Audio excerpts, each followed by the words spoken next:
গত বছর যেখানে শেষ করেছিল সেখান থেকেই নতুন আইপিএল শুরু করল বেঙ্গালুরু। শনিবার প্রথম ম্যাচে হায়দ্রাবাদকে ৬ উইকেটে হারিয়ে দিল তারা।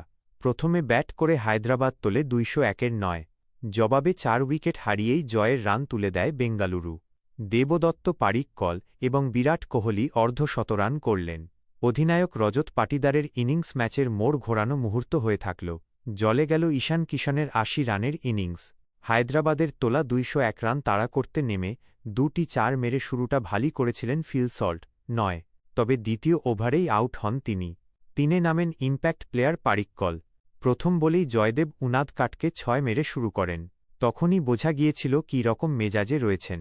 এরপর নীতিশ রেড্ডি, ডেভিড পেন, হর্ষ দুবে, এশান মালিঙ্গা কাউকেই ছাড়েননি কর্ণাটকের ব্যাটার।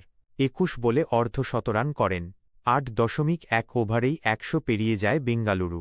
৪-এ নামেন পাটিদার। তিনি পারিক্কলের থেকেও আগ্রাসী খেলতে থাকেন। বেঙ্গালুরু অধিনায়কের ১২ বলে ৩১ রানের ইনিংসে রয়েছে ২টি ৪ এবং ৩টি ৬। দুই ব্যাটারকেই যতটা সম্ভব বেশি বল খেলতে দিয়েছেন কোহলি। তার মাঝে নিজেও যথেষ্ট চালিয়ে খেলেছেন।